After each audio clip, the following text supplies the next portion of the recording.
Welcome to the Nerd Party. Let the filibustering begin. Welcome to Nerd Party.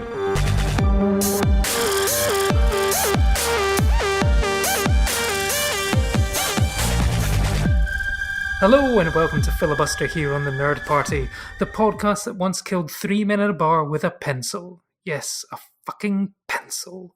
On today's episode, we check into the Continental Hotel to talk about the John Wick trilogy. We'll also be discussing the rumoured casting news that Robert Pattinson, our Pats, will become our Bats and don the cowl for Matt Reeves, the Batman, and the fallout that has happened online since. I'm Dallas King, and with me as always is the Winston to my John Wick, the Bill S. Preston to my Ted Theodore Logan, or the obscure art house director to my R-Pats. It's Lee Hutchison. How are you this week? Yeah, you've smashed out of the park as always with your introductions. You continually put me to shame, so I bow to you. Oh, that's all right. But before we dive into the main topics of the week, regular listeners will know that on each episode we like to recommend a film directed by a woman as part of our 52 Films by Women pledge. So, Lee, what have you picked for us this week?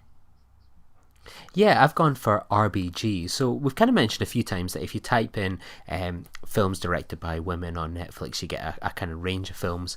But sometimes that kind of betrays that there's actually more out there.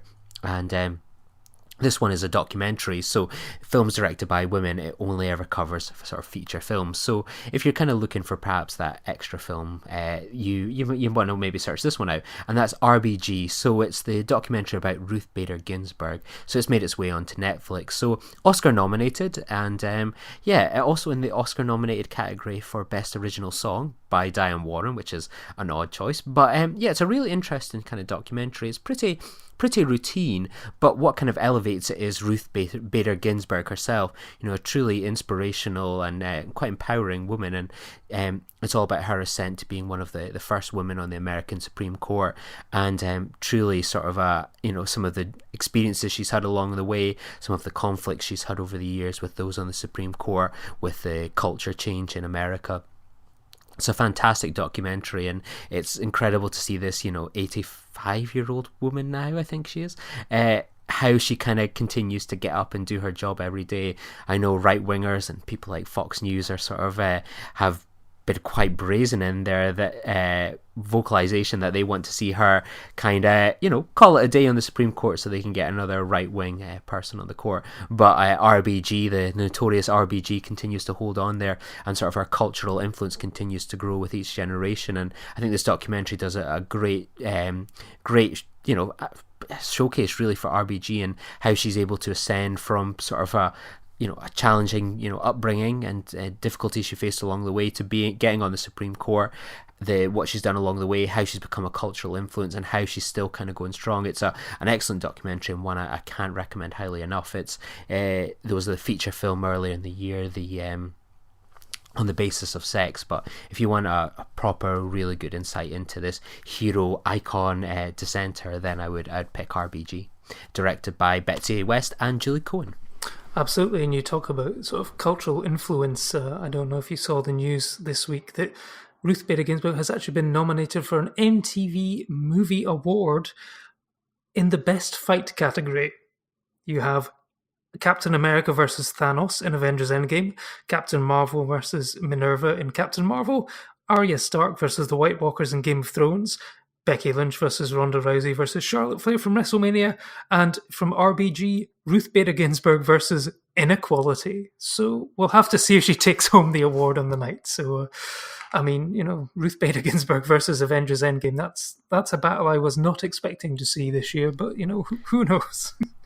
I didn't even realise the MTV Awards were still on the go, so this has been the big shock for me.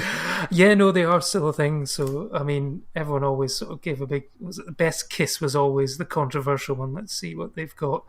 Riverdale, Aquaman, boring. Yeah, no, definitely the one to watch is Best Fight.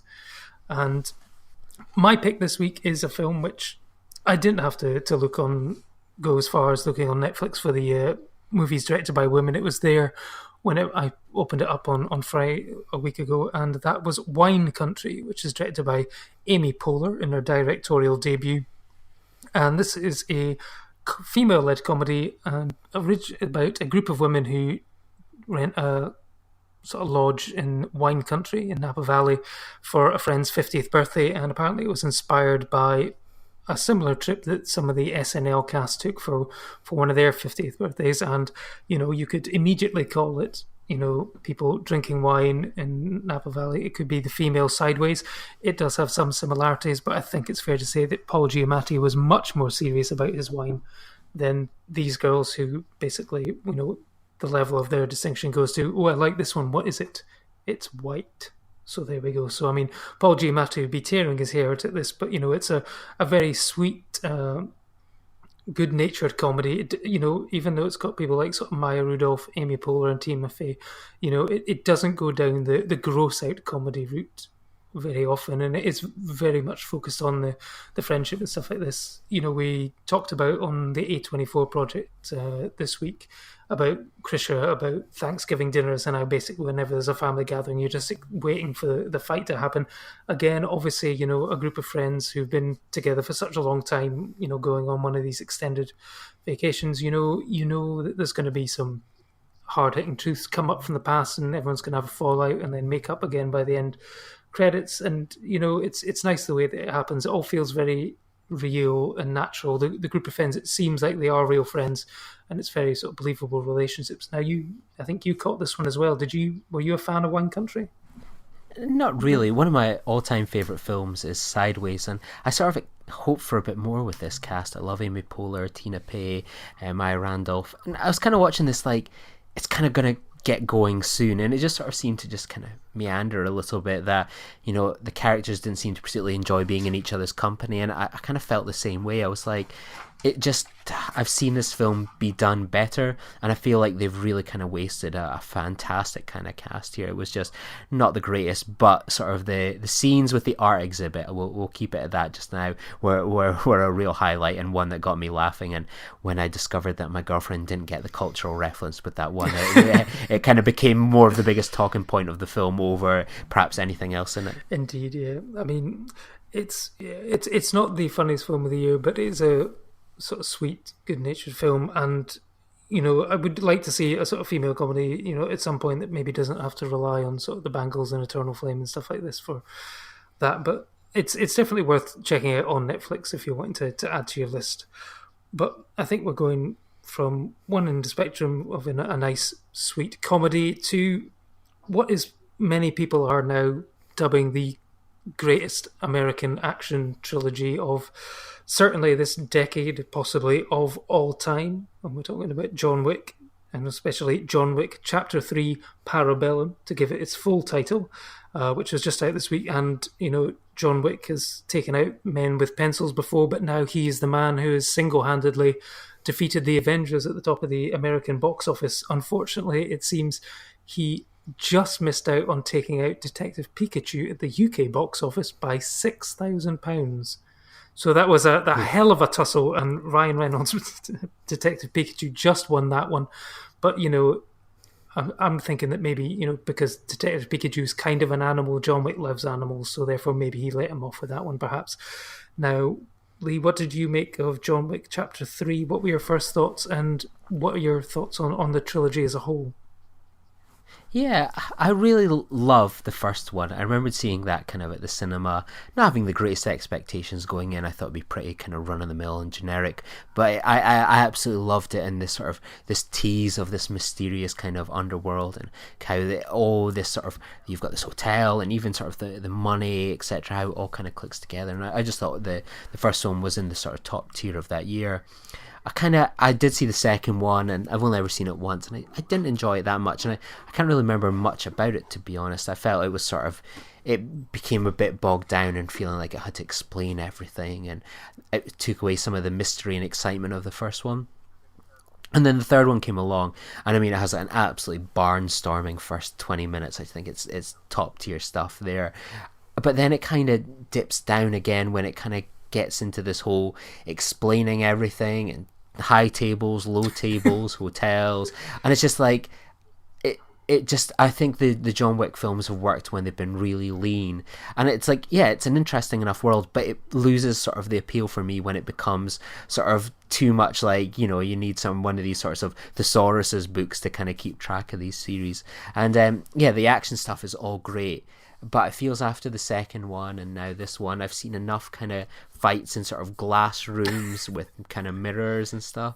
And I'm not going to say why, but I thought the film would end perhaps the trilogy, but it seems to leave it open quite blatantly for maybe a fourth one. And I'm like, do we really kind of want to go through this again? I will see it, but are we going to start to kind of chip away at kind of the quality of these films? And I'm not too sure. Okay, that's interesting. Yeah, because one of the things I really, really like about the John Wick trilogy, I mean, like yourself, the first one was a bit of a sleeper hit.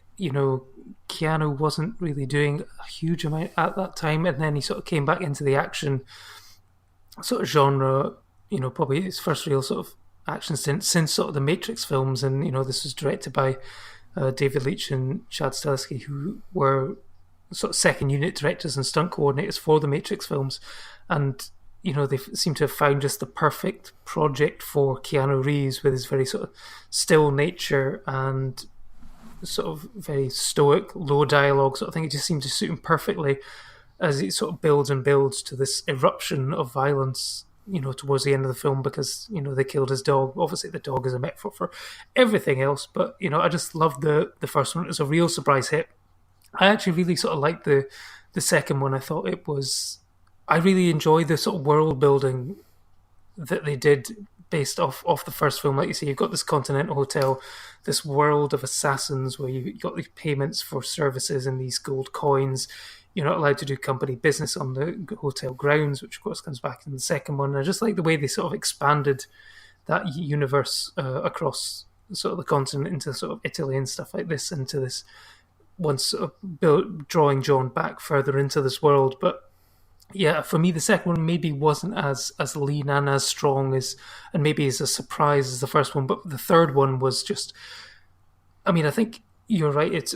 I was worried that it would be difficult to keep up the momentum of the sort of first real action sequence in this, which is a knife fight in an antique store. And I mean, I don't know how it was for your audience, but my audience were more vocal during that scene than the UK audiences I've seen at Avengers Endgame.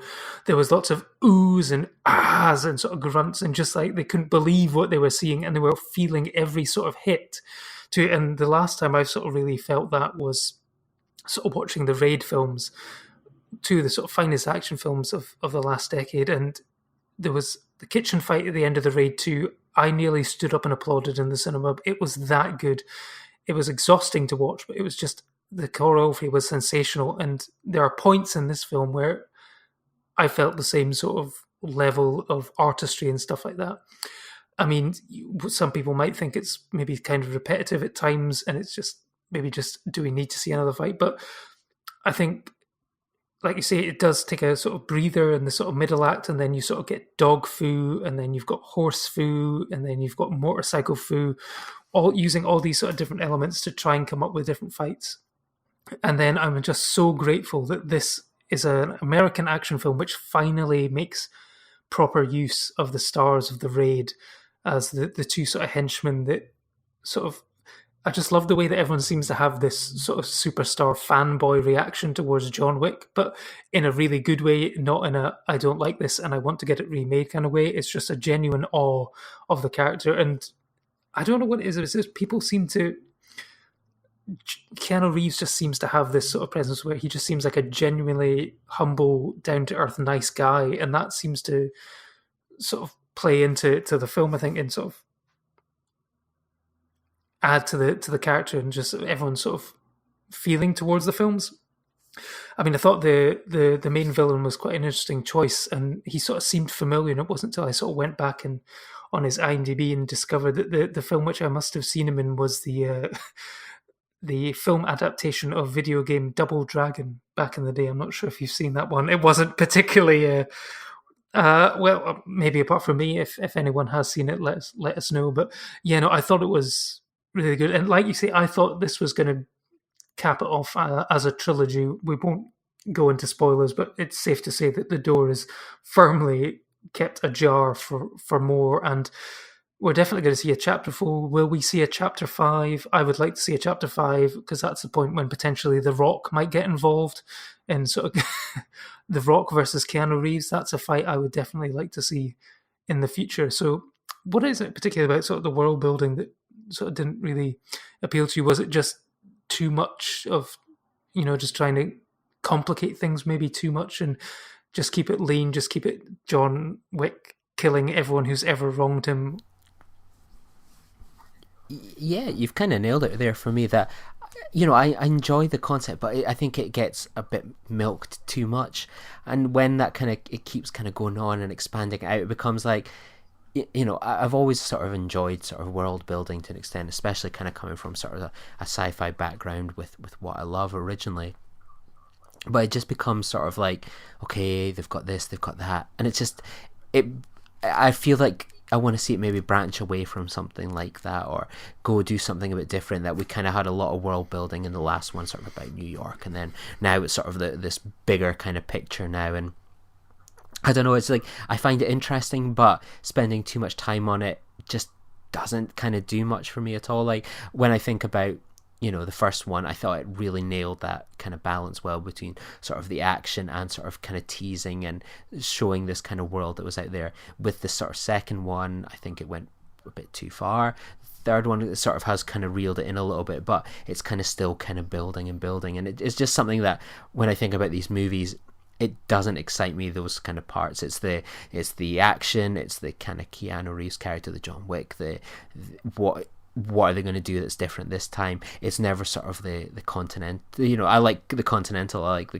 characters in there, but too much of it is like, yeah, this isn't what I'm here for. It feels like it's sort of become branching into sort of a bit TV territory, for example. Yeah, no, I think there has been talk actually of a potential John Wick sort of spin-off TV series about the Continental, which could be interesting. But yeah, I understand what you say, that it's like the John Wick movies are made in a certain way where it's like, I want to see action, I want to see gunfights, I want to see action, so just give me that. Just, you don't need to create a complicated backstory. Let's just get on with it. And so sort of moving forward, I mean, there is definitely going to be more, but I think going forward, I think they need to look at the sort of the villain stakes, because I think what worked really well about the first one was the main villain being sort of Michael Nyquist from the sort of Girl in the Dragon Tattoo trilogy. He seemed to spark the right sort of balance that, although he wasn't maybe physically a match for John Wick, I mean, he still managed to get a few licks in. He seemed to have this.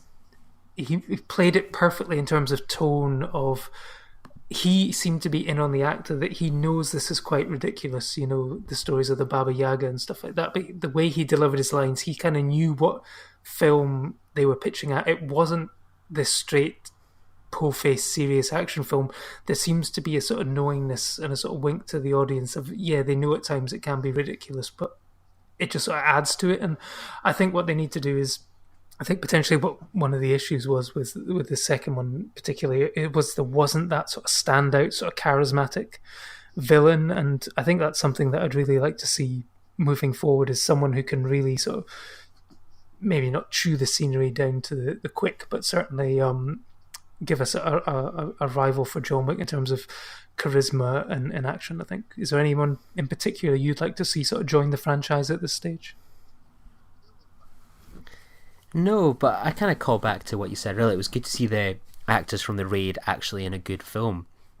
I'm sure you were the same, that when The Force Awakens was announced and they announced that, hey, we're going to have some of the cast from The Raid, you were like, oh my god, what kind of, lightsaber fight duels are they going to get into? This is going to be pretty awesome.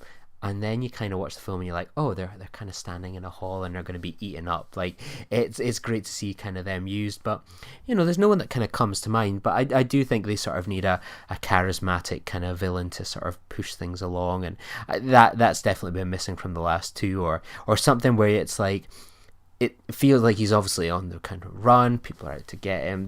It's not it's not had that kind of one-to-one where it's like building up to like it's a showdown between this guy and this guy, and it's just kind of like what I really liked again about the first one was that sort of charisma of the opposite man, and that's been maybe kind of the next one, if they are chasing John Wick, will be like a Mad Max Fury Road style, all one long continual chase action sequence, or maybe maybe what I think is this is a series which, there was maybe a slight dip in number 2, but they've still all been really great action films for me, and they will potentially to continue to improve in quality, similar to sort of the Fast and Furious films from sort of 5 onwards have been getting better and better, and the recent sort of Mission Impossible films, when you think there's nothing else they can do in terms of action and stunts and whatever, they manage to raise their own bar higher and higher. So, I mean, potentially it's something that, do we see John Wick in space? I know that's where potentially the Mission Impossible franchise, and I think they've talked about the Fast and Furious franchise going, is something as well. But, I think there's a huge potential and scope for more action. And I think, Keanu Reeves is apparently sort of, I think 54, but he's still looking as sort of sprightly and lithe as Tom Cruise. And that was one thing I actually liked about the final fight, which is similar to the Raid, that you could tell that these guys are getting exhausted. They're not, superhuman. It's whatever, things take a little bit more time when they're slowing down. So it was I say a realistic fight. It's obviously not completely realistic, but slightly more realistic in terms of action that way. But I guess we'll have to see what the future holds for this franchise. But I'm still incredibly hopeful and positive for it. So moving from one franchise to another, and there's, of course, the biggest casting news of the week is easily the rumours. Now, he hasn't signed on the dotted line as far as I'm aware yet. He's probably waiting until after the Cannes Film Festival to do that. But our Robert Pattinson, A24's golden boy at the moment, Robert Pattinson, has been linked to the role of Bruce Wayne / Batman in Matt Reeves' I think standalone film, The Batman. So he will be taking over from Ben Affleck in the role, and it's safe to say that the internet has overall not been approving of this role, but I think as you and myself have pointed out to many, many people, I think this is basically mainly people who have only know Robert Pattinson from the Twilight films, because if you had seen any other Robert Pattinson film over the last sort of 6 years, then you'll know that he is actually a very, very good actor who would easily excel in the role. And it's also safe to say that in terms of Batman, and it's not the first time that a casting of a major actor in a role like this has not gone down well on the internet. Would you think that's fair to say? Yeah, I think me and you are very much in sync on this one, and firstly, I'm going to congratulate you because you've done what nearly every outlet has failed to do. That when the article broke, it was like Nicholas Hoult and Robert Pattinson are in talks to play Batman, with Pattinson being sort of the closest to signing on the dotted line. 2 seconds later, every publication tweet in the world is Robert Pattinson is officially playing Batman, and it's like, articles are saying officially Robert Pattinson, he's our next Batman. He could be, he very much could be, but people are missing out the word potentially, or close to, or in talks to. And this is one of my number one hates in film writing, film blogging, just chat, whatever it is, when people take in talks and turn it into something official. It grinds my gears every bloody time. I don't know about you, but I hate it. I don't know why people can't do it. They may immediately make the leap. In a lot of cases, it's 99% sure that person will go on, but until it is on the dotted line and official in a tweet, they've got a scarf above their head, I don't know, it is not official and they are in talks. And that is what the article said, and then everyone else just ignored that. And then secondly, my problem with this is, there are a lot of people out there that are very similar to us and appreciate that Robert Pattinson has starred in a lot of great films sort of in the past decade since kind of Twilight came to an end, or whatever it was, the past 7 years. I lose track of all these things. He's worked with brilliant directors on numerous occasions. He's worked with Cronenberg twice, Claire Denis, Brady Corbett, you name it, he has starred in it. I think we talk about it on our other podcast, the A24 Project. He's one of the most prolific actors on there, more than anyone.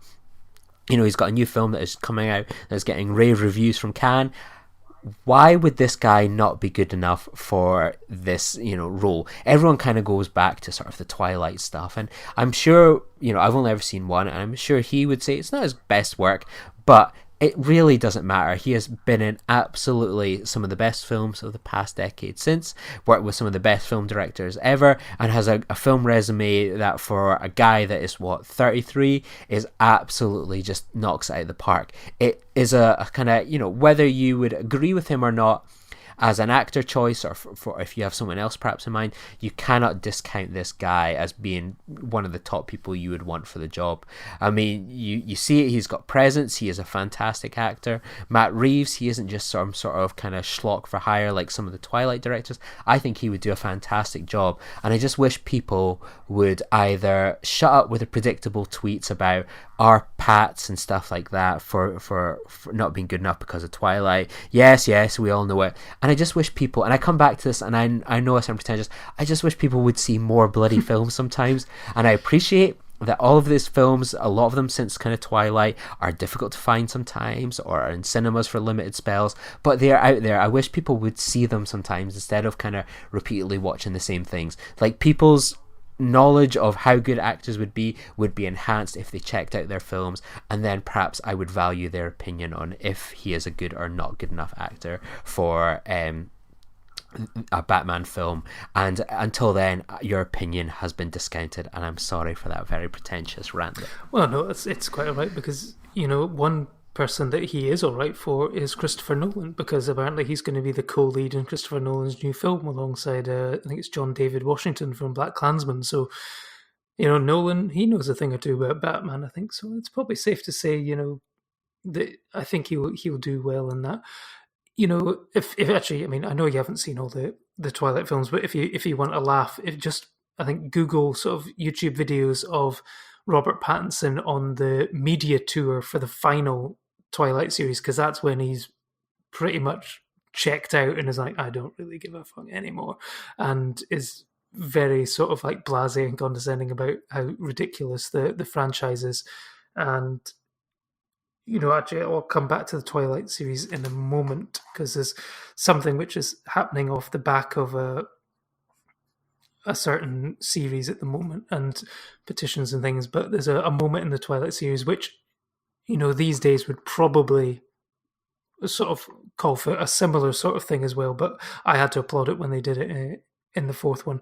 But, this is a guy who is, like you say, he's in talks, I couldn't blame the guy if, he actually he clearly probably does not have a Twitter or Instagram or Facebook account, but if he saw all the stuff and went, you know what, I'm not down for that, I'll just pass, they don't want me, I can't be bothered with the hassle, and decided to continue doing his little projects here and there. But there must be something in the script, or Matt Reeves has directed one of the best trilogies, actually, sort of blockbuster trilogies of recent years. The Planet of the Apes films I thought were all fantastic. So actually he only directed two of those. First one was directed by Rupert Wyatt, but he directed two of them, and so therefore it's either the director that's drawn into the project, or it's the script that's drawn into him. I mean, who doesn't want to play Batman? I think there's not a person alive who probably hasn't at some point done the Michael Keaton sort of I'm Batman voice. Everyone does it. Everyone wants a shot at playing a superhero.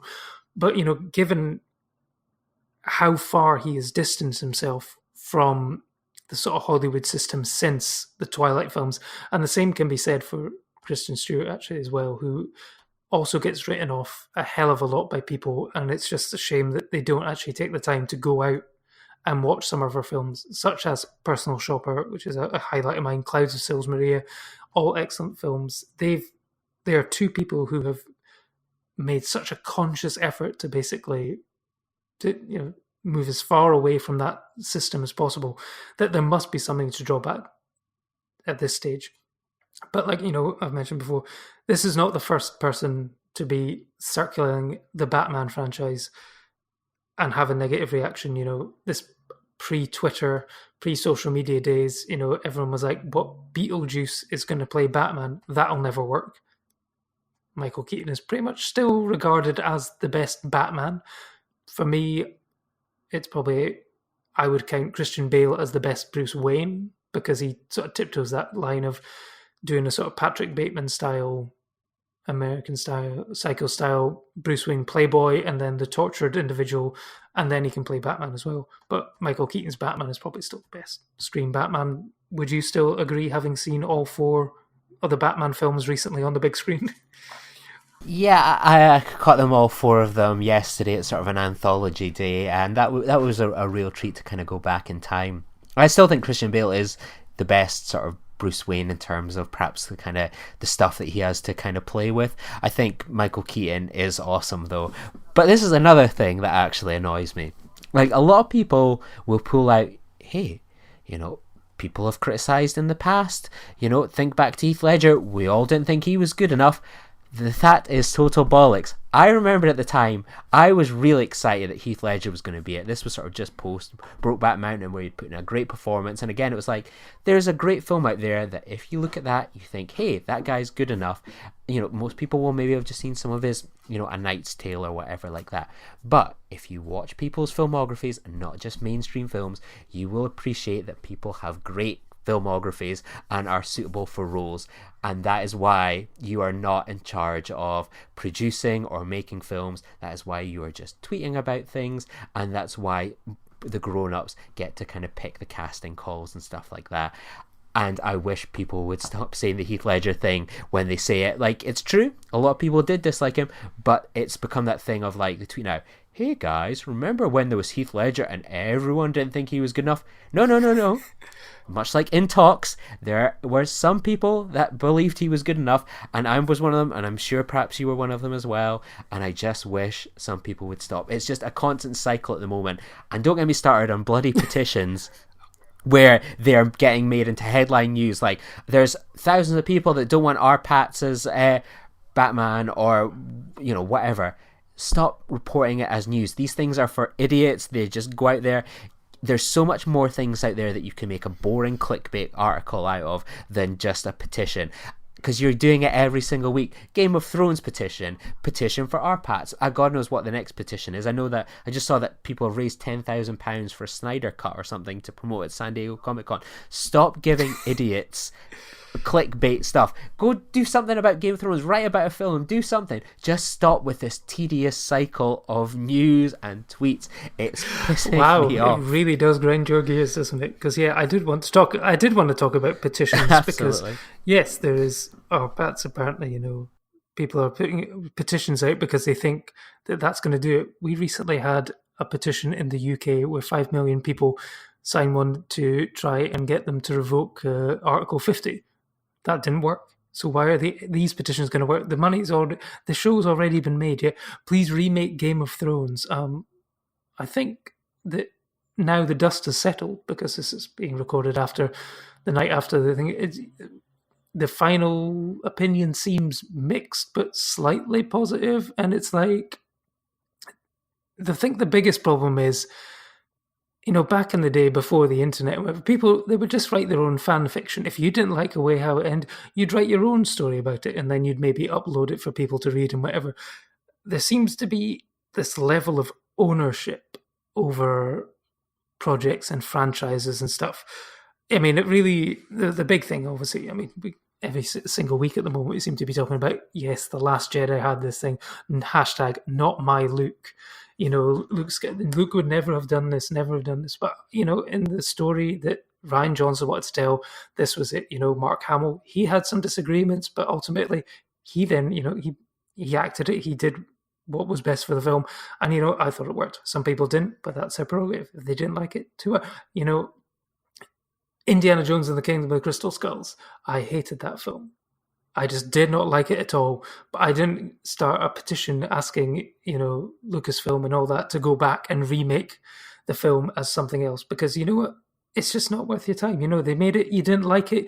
You don't have to watch these things again. If you really don't like it, don't watch it. It's as simple as that. You can turn it off. There's plenty of other things you can do. And the worrying thing is now, I really hope that people do not pay any attention to these positions, because we had the worrying thing recently where the Sonic the Hedgehog trailer went online and there was a very negative reaction to the look of Sonic the Hedgehog, to the point where the director said, hey guys, okay, no, I'm listening to you. What we're going to do is we're going to go back and we're going to completely redesign the look of Sonic the Hedgehog for the final film, which we are not going to change the release date for. So I think it's coming out at the end of the year. And at that point, you could just feel the sphincters on the sort of computer-generated effects teams sort of tighten up into like, what? We're going to have to redo this all again, probably for no extra money, because it's probably based on a contract. So basically, we want you to go back and redo this. And so it sets a worrying precedent when fans are basically influencing things even before they've seen the finished result. It's like, people kept going, oh, snakes on a plane. Oh, he's got to say, it'd be great if he said, get these motherfucking snakes off this motherfucking plane.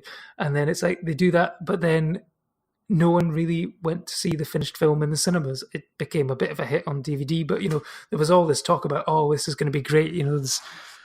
This was sort of almost crowdsourcing film ideas on the internet, and then nobody went to see the finished thing. So it sets a dangerous precedent, I think. And the petitions is something to be, kind of ignored. Don't play into their hands. Don't give them the airtime.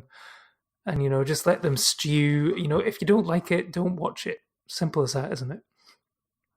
Absolutely. You couldn't be more spot on. Just stop giving idiots, the attention, whether it's articles or changing your film or whatever like that. And, I can appreciate if some people think you've made a mistake, and kind of, I think the Sonic thing is an interesting one, because I suppose there's an element of that, you get these things where kind of it gets screened to some test audiences, and, things can be adjusted and tweaked and stuff like that. And I think, it might end up being for the right decision there, but at the end of the day, who cares what the Sonic in a Sonic the Hedgehog movie looks like? It's okay, it's a laugh for a few tweets or whatever like that, but that's as far as it goes. And just stop relying on idiots to turn up and support your film, because the same with Snakes on a Plane. I went to see it. I was excited to see it, but as you say, not many people did. Stop thinking that your audience is going to turn up and that if you cater to them, they will show up. It's not always the case, and it's, you're perhaps wasting your time appealing to them. Yeah, I know. It seems to be, it's quite interesting to see the sort of the difference between sort of fandoms and stuff like that, because we had this whole thing recently where the Avengers Endgame sort of, don't spoil the end game and stuff. And, actually for a few days, actually for about a week or so, I didn't really see much online of, people seem to respect that and whatever. And yet there's people who in America are watching Game of Thrones and immediately tweeting about it. And I mean, I haven't watched this season at all, but, I've had every single major plot point spoiled, and I wasn't even searching for it. They just appeared in my timeline. They didn't even, bother hashtagging Game of Thrones. It was just, this is it. And so I think I'm going to come up with a name for the people who don't like what's happened with Game of Thrones, and, how people refer to certain people who don't like stuff as snowflakes. I'm going to call these people Branflakes. And that will, people who will understand that reference will get what that means, I think. So I'm going to call them Branflakes from now on. Is that a spoiler? I like that. I should add, I do like Bran Flakes, the cereal, but I endorse this message. Absolutely. So, I mean, going back to Robert Pattinson, basically you've said that people need to expand their minds. You want them to go and see films that people want, to find out just how good an actor he is. If you could recommend one Robert Pattinson film from his recent back catalogue that you think people should see, that will convince them that actually, this guy has the acting chops to be able to play Bruce Wayne and Batman, which film would you recommend? I think it's an easy choice here, and it's one I recommended to someone that was on the fence about his potential rise to being Batman, and that's Good Time, a film from A24, and it's all about sort of two brothers going through sort of the New York underworld, and he's trying to get his brother Nick out of jail after a bit of a botched robbery. So yeah, it's a fantastic film, one that is visually impressive, you know, a great performance from Robert Pattinson, and it shows that he has the chops to act at night. So that's, you know, part of the kind of criteria for Batman. So I recommend Good Time. What about for yourself? Is it Good Time or something else that you'd recommend for a good time? It is actually Good Time would be my number one pick for that. I thought it was a fantastic film and really sort of showcased what he has got to see. One which is slightly odd, and maybe I thought he was great in The Rover. Cosmopolis is a very odd film, but certainly worth checking out.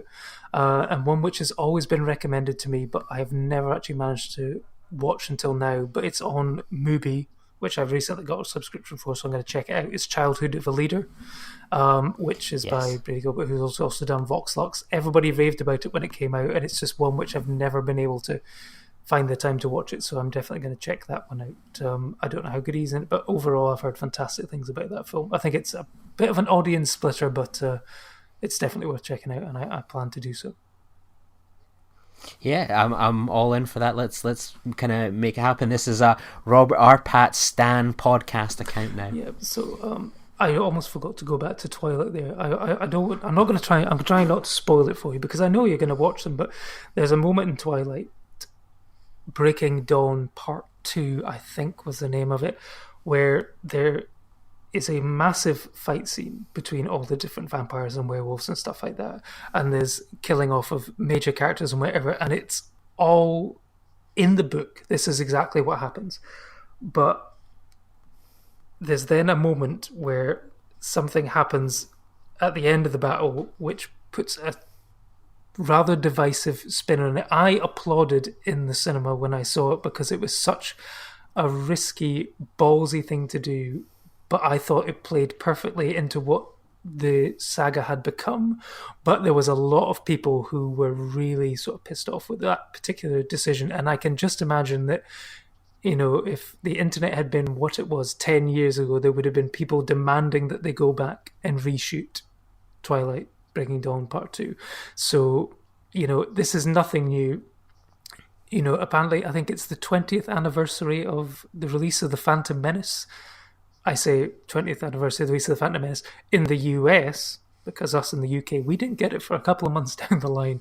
But I can imagine that, you know, it would have been the same thing, that there were certain things that people would have demanded that, oh, this is terrible, you've got to go back, hashtag not my Star Wars and stuff like that. So, you know, it's not new. It's just, I think social media has given people more of a voice, and I guess it's up to us and up to, you know, these media sites. You know, do we give them a microphone? Do we give them a loudspeaker and allow this stuff to be amplified, or do we just sort of click the mute button and go on living our lives in the knowledge that they could be screaming into the endless void of the internet, but we don't have to pay attention to it? You know, like I said, you know, we don't have to watch TV shows and films if we don't like them. If you don't like the decision that's made, stop watching. And, you know, when it comes to these idiots, you know, stop listening.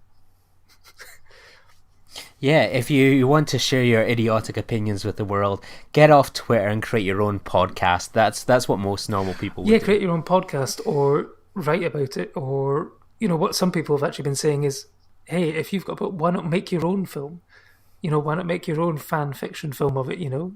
Clearly you would never be able to release it in a cinema, but you can upload it online and then wait for, you know, Warner Brothers or HBO to ask you to take it down due to copyright infringement. But it's the people who are moaning about it the most are probably the ones who aren't doing anything productive about it, you know. Do something about it. And so, yeah. And, you know, it feels like very much like a Jerry Springer's final thought, you know. So take care of yourselves and each other. So if people want to scream into the endless void of the internet at you, Lee, where can people find you on social media? Yeah, you can share your good opinions, but not your terrible opinions with me at Lee_Nostromo. What about yourself, they can find me on Dallas? Twitter at ChampCelluloid. And I think it's, you know, I think I often refer back to liberal arts. There's a wonderful scene where I think it is actually about the Twilight films, where Elizabeth Olsen's character is trying to defend the books, and Josh Radnor's character is just writing them off as sort of teen fiction and stuff. And she says, just be, shout about what you like and keep quiet about the things that you don't, and then everything you'll be in a much better place, So that's what you should do. Shout about what you like, keep quiet about what you don't. And until that point, we'll see you next week. Cheers. Bye-bye. Join the revolution. Join the Nerd Party. Welcome to Nerd Party.